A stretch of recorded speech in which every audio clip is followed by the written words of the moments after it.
everyone, and welcome to our new Global Ambassador series, where we will learn more about the G20 and G7 Health and Development Partnership ambassadors and listen to their views on the most pressing global health issues today and how we should approach them.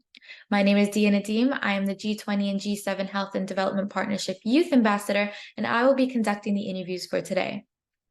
The first round of the series is a quick introduction with each ambassador. I'm happy to start by introducing Jamie Nishi for today's interview. Thank you so much for joining me today.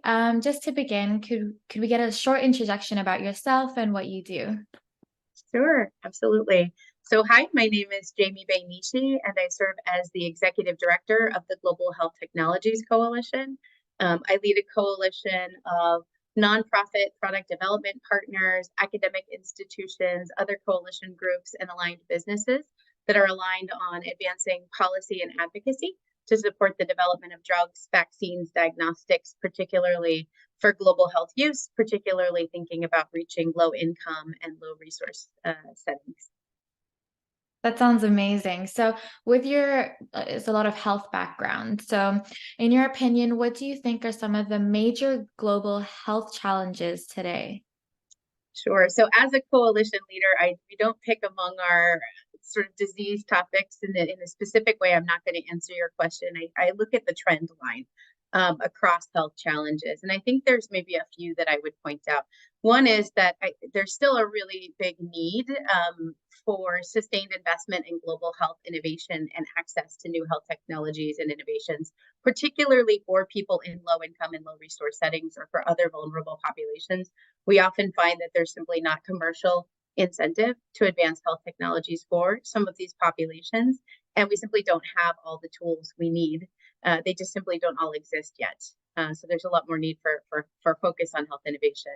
I think there's also a lot of gaps still. In some cases, we are seeing emerging technologies that are starting to roll out in, for example, high-income countries, but they're not reaching every corner of the world.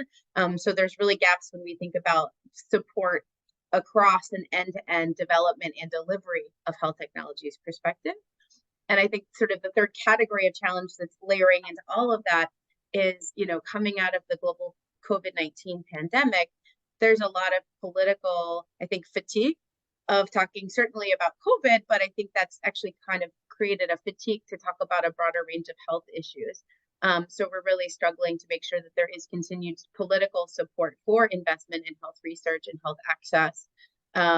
And also just, I think, ongoing challenges that a lot of the funding that does exist is often siloed by health area or by technology type, and that sometimes creates challenges as well. So 4 different answers to your question. There are a few, yeah. So why do you think it's vital we tackle these challenges, and how do you think we can do this? Sure. I mean, I think there's 2 different sides. One is, you might argue, there's a moral imperative. I think that we all owe it to society and to the world to ensure that there are thriving and healthy people living their best lives every day, regardless of where they live. We also know, maybe from a more self-interested perspective, I sit in Washington, D.C., and you're presumably probably sitting somewhere in a high-income country. Diseases don't know borders, and there's no us versus them. Global health is all of us, and we really need to ensure that we're providing sort of the best equitable health technologies around the world to support even thriving economies and political stability and a whole bunch of societal factors on top of sort of the direct health targets that we talk about on a daily basis.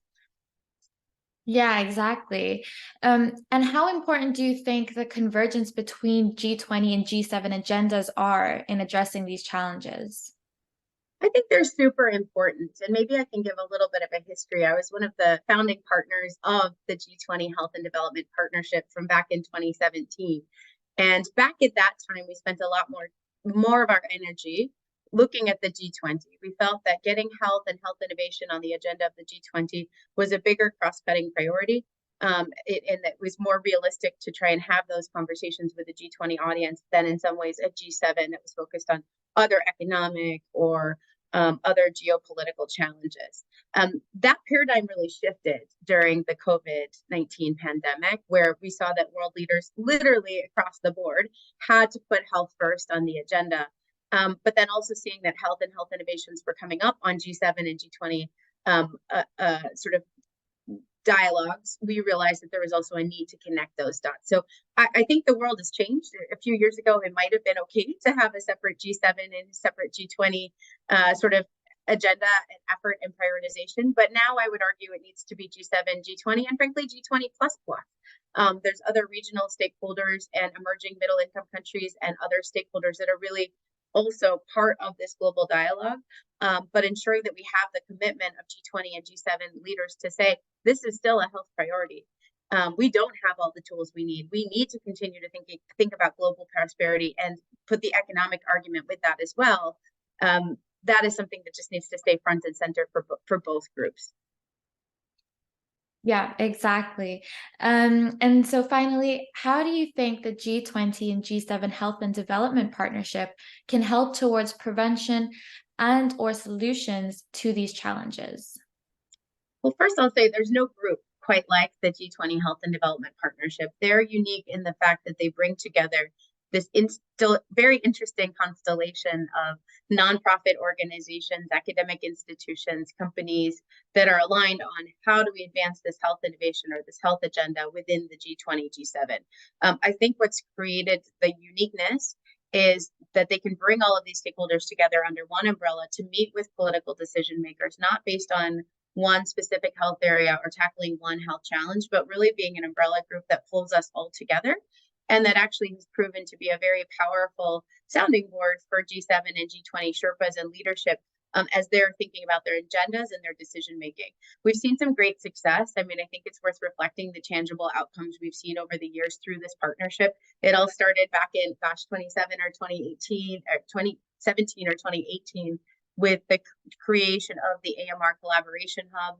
Then this was the group that pushed to finally bring health and finance ministers together to jointly talk about these challenges. It's not just a health challenge, it's an economic challenge that needs to be considered. And I'm really happy to see the efforts even this year, working with Japan and now the launch of the Triple I for Global Health Initiative. So we're seeing some tangible progress. We're seeing it's not just rhetoric. I do think that part of the role of this partnership moving forward is also going to be, we've been successful on the agenda setting, originally with G20, then with G7, then with both, with health and finance ministers.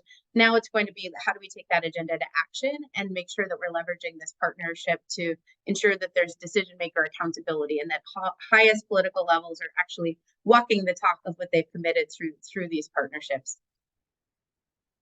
Thank you so much for your insights, and thank you so much for your time.